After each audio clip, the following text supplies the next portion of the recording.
If you were a careful buyer looking for a cool sports car in the late 60s and early 70s, you didn't have many choices. There was the Lotus Europa, a small balanced sports car, and then the more expensive Ferrari 246 Dyno and Lamborghini Miura at the top. These were all great cars, but there was a problem, especially for buyers in the US. Getting parts and finding mechanics who could fix them if something went wrong. One car aimed to change all that and shake up the mid-engine sports car market with something relatively affordable and packed with a tough American engine that could make lots of power with standard parts. This car was supposed to be America's new supercar, and this is the story of the amazing De Tomaso Pantera. The name Pantera means panther in Italian, which was a fitting name for a car that was as low and fierce as the Pantera would become. Alejandro De Tomaso, an ex-race car driver turned car maker, was the man behind the Pantera's creation. Alejandro started racing in Formula One in 1957 for a small team in Italy. He was a good driver, but not a champion. By 1959, De Tomaso shifted his focus to his new car company, De Tomaso, where he could build race cars, prototypes, and eventually road cars. The first road car was the Vallelunga, a stylish and agile car of which only 59 were made. This early success encouraged De Tomaso to create their second road car, the Mangusta, which laid the foundation for the Pantera.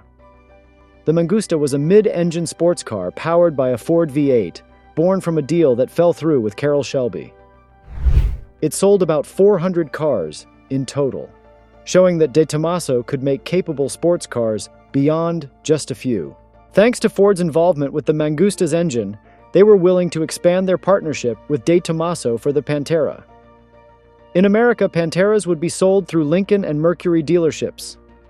The Pantera's body was designed by Tom Charta at the Ghia Design Studio, and from the first sketch, they knew they had something special. The Pantera had a bold wedge shape with elegant Italian design elements that gave it an amazing presence. From the flip-up headlights to the Alfa Romeo taillights, it became one of the best-looking cars of its time.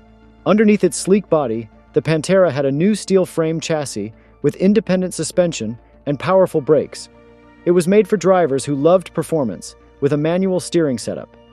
Continuing their partnership with Ford, the Pantera used a mid-mounted 351 cubic-inch Cleveland V8 engine, which was much stronger than earlier models, producing about 330 horsepower in stock form.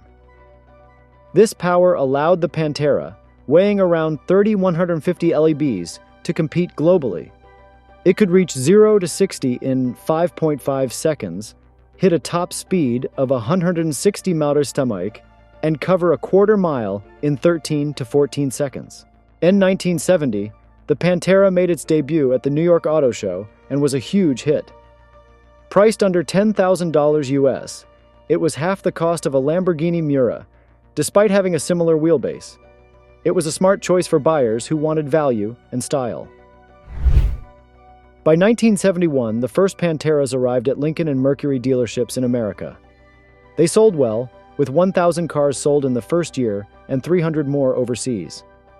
However, like many Italian cars of the time, some Panteras had quality issues, which Ford, owning 84% of De Tomaso, helped improve by tightening production standards. This marked the beginning of the Pantera's 20-year production run, with numerous variants and updates to keep the car fresh. Let's dive into some key changes.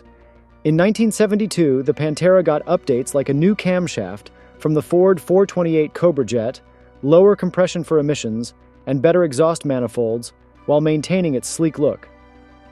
From late 1972 to 1974, the Pantera L, Lusso, was introduced with US-compliant bumpers. While these didn't match the car's beauty, they were better than others of the time. Power dropped to 265 horsepower for US cars, but the interior got a new dashboard and other improvements, making the Pantera Lusso win Road and Track's Import Car of the Year. In Europe, the Pantera GTS launched in the early 70s, a high-performance version with racing tweaks, like a 351 engine making 345 horsepower. It came to the US in limited numbers, without racing parts, more as a trim package.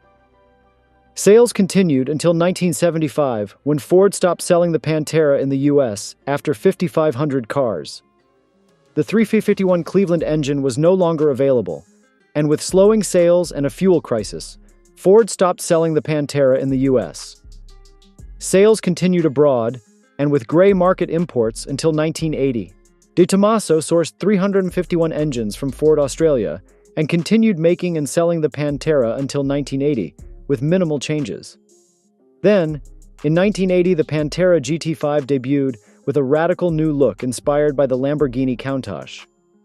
The GT5 had a full body kit, big tires, and over 350 horsepower, thanks to fewer emissions rules abroad. The GT5S followed with a similar look, but more refined, built until the late 80s with over 400 made.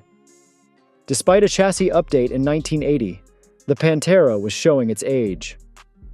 Many thought this was the end, but in 1990, the Pantera 90 SI arrived, redesigned by Marcello Gandini, who styled the Miura and Countach.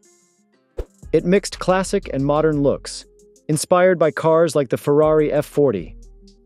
Underneath, it had a new tube-frame chassis, better suspension, and brakes. It used a 302 Ford engine with 255 horsepower, as the 351 was no longer made. De Tomaso made 41 Pantera 90 SIs until 1993, ending its 20-year run.